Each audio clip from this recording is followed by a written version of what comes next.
activate this tool, just feed it my park layer, it's going to create a new layer of points. And so when I let it run, what you'll end up in a second is something that looks like this.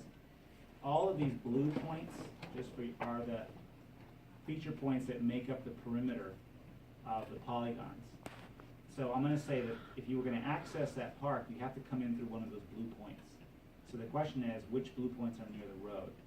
So the way this works is that we give these points to the facilities. So I right-click on the facilities, and I want to say load locations. And what that will do is it'll load from these feature vertices to points, right? And then it asks me, how close do I have to be to a road to be accessible to the road? So let's make it really hard. So let's say that you have to be within, I don't know, 50 meters sounds good. 50 pretty close. Otherwise, you're not really usable. So I say, okay, that's fine.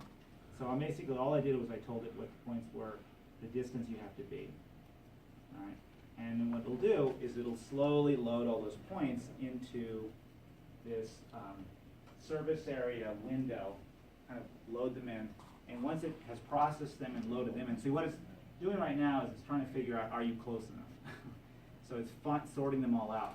And once we have that, it'll be really, really quick. So I apologize if it takes longer. It's faster on my computer.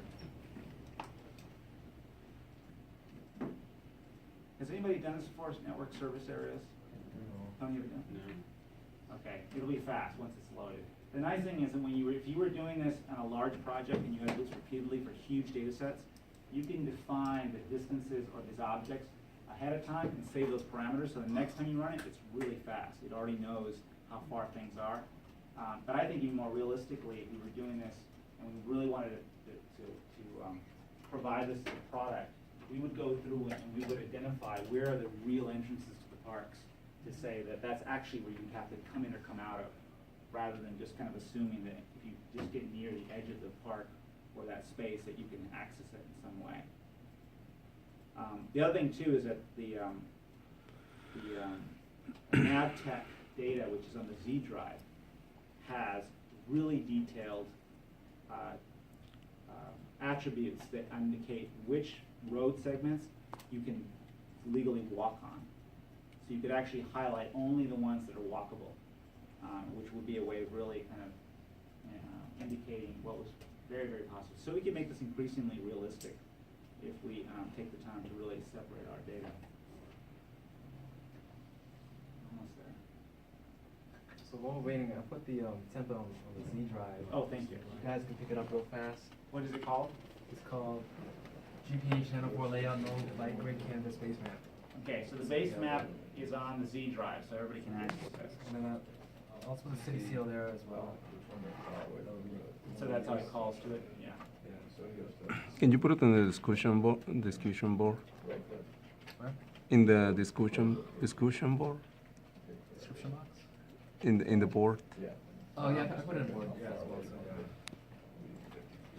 Okay, so last piece here. So it loaded, it figured out which points are within a vicinity of the road, and you can see there's all this red junk all over my map, and that's basically, those are points that are just too far away and couldn't be placed.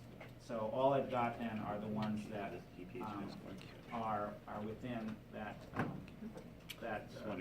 specified distance. Making sure I have the right one here.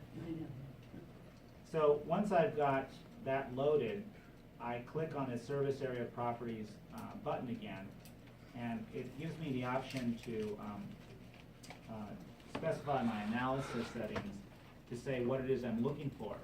So what it wants on the analysis settings is, this is where I set away how far I want people to be able to walk. So I want to say a quarter mile. So a quarter mile is what, 1,000 some feet, a little over 1,000 feet. So it's probably like 300 meters, roughly. If you got a better number, I mean, I'm okay. So let's make it 350 just to be generous. What is the part? Oh, sorry. So So once it finished loading the facilities over here, I click on this service area properties button. And what that does, it opens up this big window. And what I want to do is go to the analysis settings tab. And this is where you set the distance, essentially the buffer distance that we're looking for, the service area distance. So the default break, now the nice thing is you could set several, so you could have multiple buffers to see what happened.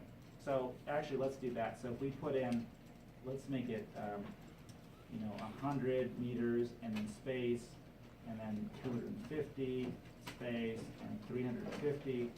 And so you basically you're going to specify several different breaks of that. It's going to do this. If you click on the polygon generation tab, you can see kind of what it's going to do. It's going to create these various buffered polygons, but again, they follow the network. And so you can choose how you want them to behave. But for the most part, they're going to create these rings that indicate each buffer is separate. Those are details. It's not really terribly important there. And the main thing is you specify what it is you want. So we're specifying 3 different distances. So once you specify that, you just hit OK, and that's been set. And so at this point, it's ready to run. So what you do to initiate it is you click on the Network Analyst toolbar, that little solve button. So when you click on that, all right, it's going to run through. It's going to look at each of the points that fell within the specified distance of a nearby network road. And then it's going to find out what area falls within that distances that we specified. And it's going to create these polygons that characterize those areas that are doing that. So there's a lot of steps that are happening in here in this process. So it's they're not terribly fast, but there's a lot going on in the background in terms of figuring out the distances, and it is affected too by all those parameters about what's close or not. So it'll give you a bunch of errors about the ones that you couldn't find, which is fine, because again, most of them are not even close enough to be counted. And so what we end up with is this thing down here. It's on the inner one. These are these polygons. So you can see them right there, and they're kind of light shaded. So it might help to turn off some of these other things so we can kind of see what's going on here.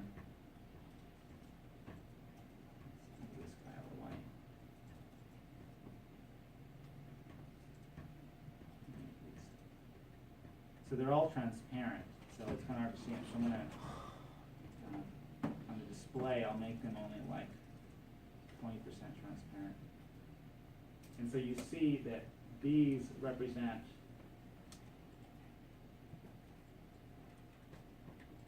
the polygons indicating what's within 100 meters, what's within 250, what's within 300 meters, but all of them following the network that is near the park entrances.